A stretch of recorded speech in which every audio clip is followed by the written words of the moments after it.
It's nice to be back after a gap. And I apologize for that absence, but as some of you know, or as many of you know, I hope, I was unfortunately hospitalized with pneumonia.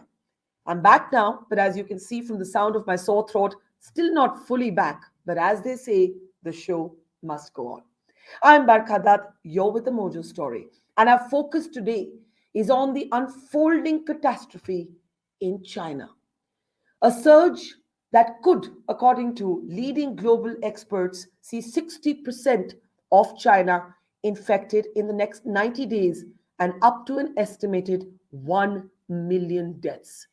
This has global implications. Remember, this is how the pandemic started in 2020 and the failure for China to be transparent with the rest of the world. As protests have erupted, Xi Jinping has abandoned his zero COVID policy. But the substitute has been absolute chaos and free fall, with crematoriums and graveyards piling up and pharmaceuticals running out of medicines. Should the world now be looking to shut down air traffic with China? What does this say about the absence of efficacy of the China made vaccine?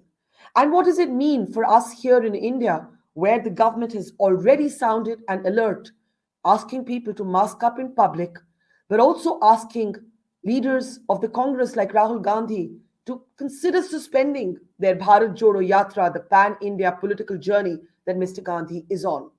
The questions today on this broadcast are not political. They are fundamental. They concern every citizen, not just in India, but everywhere in the world.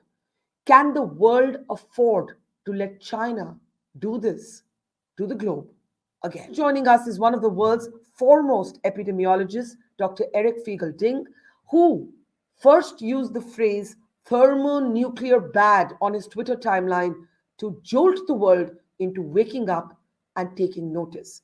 And the images that we've seen, including on Eric's timeline, are truly catastrophic. In fact, if we play those pictures, you can see there are people who are piled up in hospitals, beds are running short, there are not enough medicines. There are other images where you see, not enough space at crematoriums. For us in India, it's all too reminiscent in some ways of what we saw in the second wave. But China, as we said, has been experimenting with a so-called zero COVID policy that it's had to abandon. And now it's faced with a reality check that will leave none of us unscathed. So I want to start with you, Eric, if I may. As I said, you were the first one to draw the world's attention to what's happening, and the models you're looking at are in fact dire.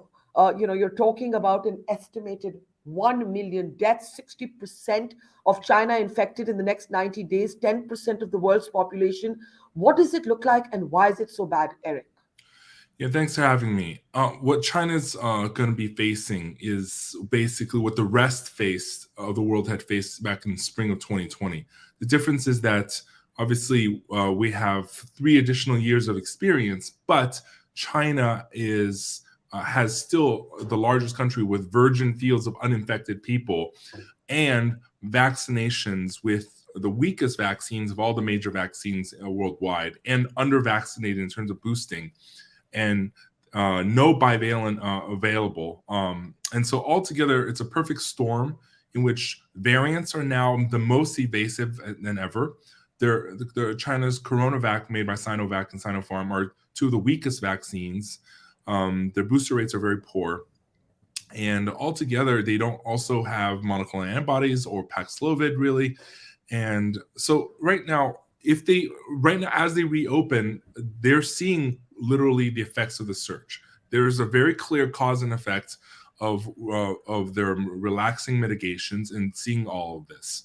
And unfortunately, also China does not use N95 masks like South Korea does, nor do they use airborne transmission protocols and monitor ventilation disinfection like Japan really does. And I want to point out that South Korea and Japan, their waves were always much smaller than the West.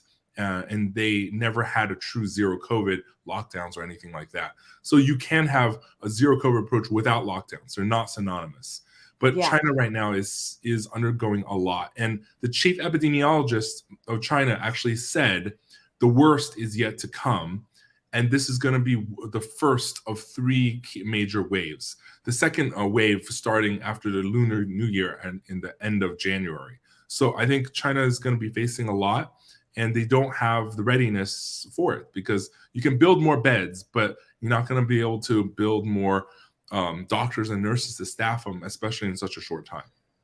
Can I draw your attention to the numbers that you shared on your Twitter timeline? You spoke about 60% of China being infected, which Yeah. would mean 10%. We're looking at 10% of the world's population. But you're talking also, unfortunately, about up to 1 million deaths. Can you speak a little bit about, the numbers sound dire. This Yeah. is what the models are pointing to. Can you talk a little bit about why it looks so bad, why we're looking at this scale of fatalities possibly? Yeah, for first of all, 60% infected is not that large if you consider that most of the world, most of the Western countries, India, we had well over 60% infected in the previous wave. So, like some of the Omicron waves, we had 80% of people infected. So 60% is well within the, Yes, but likelihood, you're also especially. talking about 1 million deaths. Yeah, the million deaths. Look, we know this will happen because look, China is a much larger country, and 1 million deaths. U.S. has already had 1.1, and U.S. is 4 times smaller. So the equivalent is 250,000 deaths in the U.S. So a 250,000 death equivalent in the U.S. For China, 1 million deaths is almost nothing. Because if you think about it, like China, if you look at Hong Kong, they reopened in the spring, and Hong Kong had a cataclysmic surge.